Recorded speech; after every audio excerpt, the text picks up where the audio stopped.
Hello everyone. Book है be water my friend. Writer हैं Shannon Lee, जो Bruce ली की बेटी हैं। ये इस बुक का 3rd एपिसोड है। इसमें बात करते हैं कि एटर्नल स्टूडेंट हमें बने रहना है। Life itself is your teacher and you are in a constant state of learning. Bruce Lee कभी भी मास्टर कहलाना पसंद नहीं करते थे।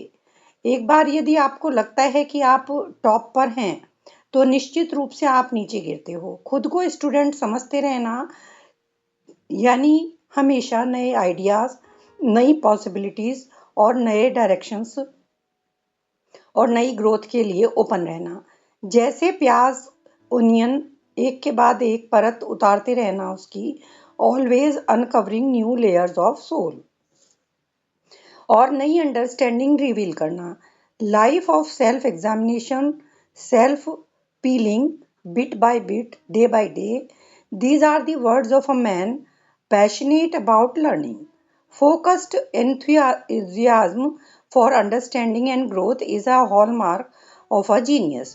जो सभी इंस्पिरेशन और पॉसिबिलिटीज के लिए ओपन हो।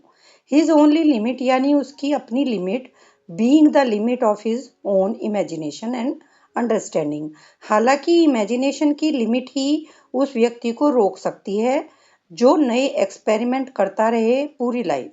The possibilities for learning and growth are endless if you are prepared to dig in. Experiment करते रहने से वो चीज़ काफ़ी इंटरेस्टिंग बन जाती है। स्ट्रेस कम हो जाता है, little less heavy and little more fun. उत्सुकता से स्ट्रेस कम होकर फन बन जाता है।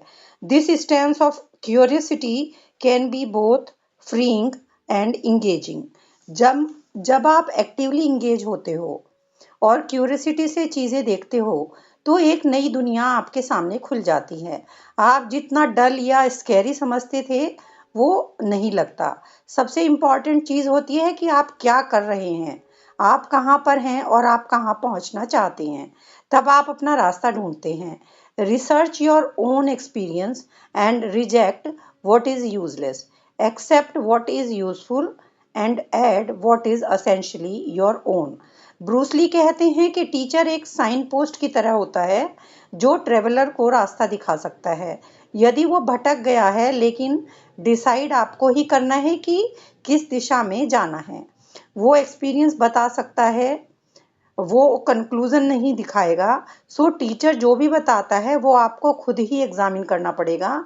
टीचर आप में अवेयरनेस ला सकता है और teacher can function as a pointer but not a giver of truth. So अपनी सोवर्निटी और पर्सनल पावर को मत छोड़िए। Claim your own path and your own experience.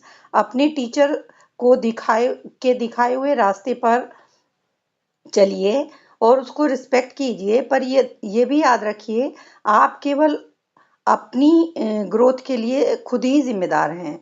आप अपने एक्सपीरियंस से देखिए कि क्या चीज़ आपको एनर्जाइज करती है, क्या चीज़ आपको बोर करती है। हमें उन चीज़ों से सीखना है जो हमारे आसपास हैं। We need to be in full flowing connection to access and pure the pursue the energy that make us feel most alive and good and essentially ourselves. Research को हमें करते रहना है। हालांकि रिसर्च एक ट्रिकी पार्ट है। जब हम अपने इग्नोरेंस को नहीं समझ पाते, अंडरस्टैंडिंग की हम में कमी होती है, हम अपनी ईगो को सेटिस्फाई करने के लिए दूसरों में कमी ढूंढते हैं, अपने अंदर नहीं।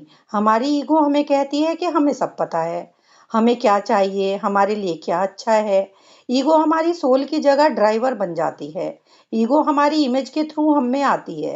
लोग क्या सोचेंगे हमारे बारे में, पर ये हमारी पीस ऑफ माइंड के लिए अच्छा नहीं है। हम सोचते हैं लोग हमें ऐसे देखें, वैसे देखें, यानी हमारी कीमत बाहरी चीज़ों और लोगों के ऊपर डिपेंड हो जाती है। We are operating from our ego self rather than our true self. ऐसे में हम आगे कैसे बढ़ पाएंगे? अपनी इग्नोरेंस को नहीं समझ पाएंगे, specially if we are in fact ignorant of the source of the problem in the first place.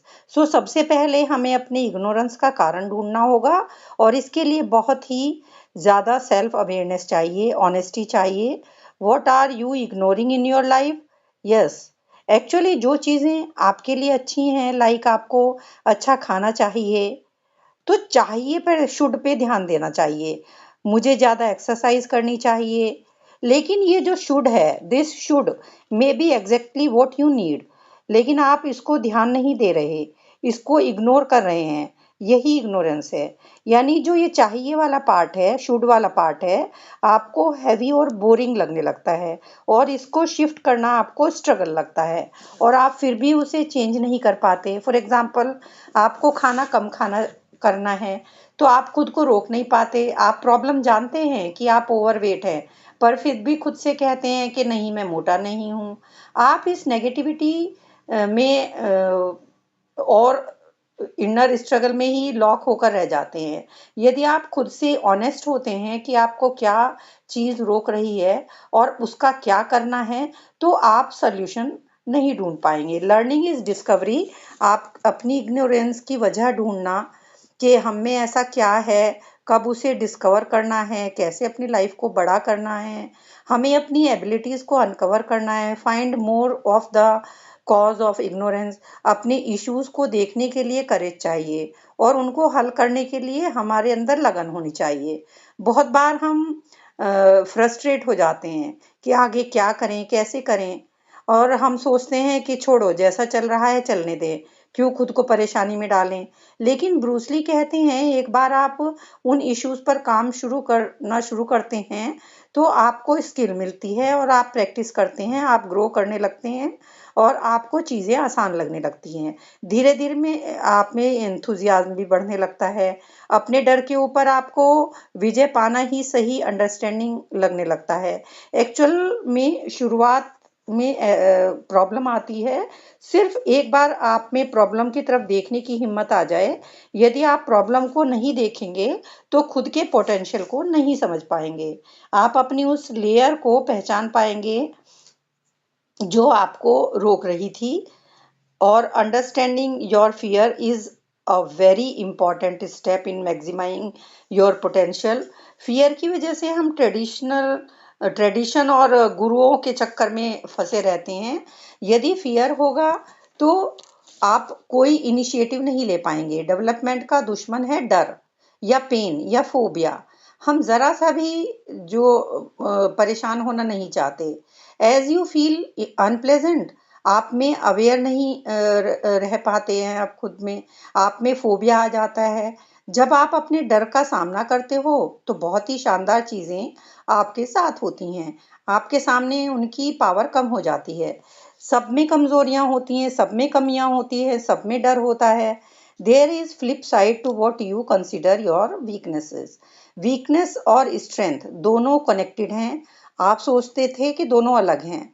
आपकी अपनी कुछ वीकनेसेस भी हैं, और आपकी कुछ स्ट्रेंथ भी हैं। हर वीकनेस के साथ स्ट्रेंथ जुड़ी होती है, और स्ट्रेंथ के साथ weakness. Self knowledge is a game of balance.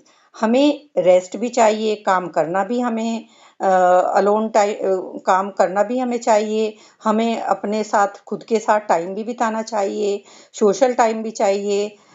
यानी आप हंसते भी हैं, रोते भी हैं, खुश भी होते हैं, स्ट्रेस भी फील करते हैं। आप अपनी स्ट्रेंथ भी लिखिए और अपनी वीकनेसेस भी। It can help to create balance within yourself. So अपनी कमियों और खूबियों, अपनी कैपेबिलिटीज को जानने में पूरी लाइफ लग जाती है। हालांकि हम दूसरों को आसानी से क्रिटिसाइज कर देते हैं। After all knowledge means self knowledge. बिना सेल्फ नॉलेज के हम अपने फुल पोटेंशियल को नहीं पा सकते। हम वाटर जैसे नहीं बन सकते। हम क्या सोचते हैं ये इम्पोर्टेंट नहीं है, हम कैसे सोचते हैं ये जरूरी है। कैसे यानी हाउ, मतलब हाउ इम्पोर्टेंट है। Directed in proper direction. It is not how much you learn, but how much you absorb in what you learn. जहाँ प्रॉब्लम है, वहीं सॉल्यूशन भी है। हम अपनी प्रॉब्लम के लिए अक्सर लोगों को ब्लेम करते हैं। सॉल्यूशन हमेशा हमारे खुद के हाथों में होता है।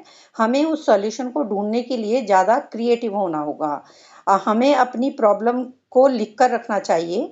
ब्रूसली कहते हैं, self help is the only way. आप अपनी हेल्प खुद कीजिए। सेल्फ हेल्प कई तरह से होती है, लाइक डेली डिस्कवरीज, ऑनेस्टी, हम अपना बेस्ट करें, इनडोमिटेबल डेडिकेशन एंड ये रियलाइजेशन कि लाइफ का अंत नहीं है, it is an ever growing process, there is no end और लिमिट। हम जितने क्यूरियस होंगे, जितना अपने फियर को फेस करेंगे और ready to integrate with our understanding into our experience, उतना ही हम प्रॉब्लम को सॉल्व करने में एबल होंगे। हम अपना पोटेंशियल ढूंढ पाएंगे। आप रोज एक नई लर्निंग लेंगे। आप खुद को सीखते रहने की स्टेट में रखेंगे। लर्निंग कभी भी खत्म नहीं होती है, ये एक लंबा चलने वाला प्रोसेस है। तो उसको सीखते रहिए और आगे बढ़ते रहिए, अपनी लाइफ को डिस्कवर करते रहिए।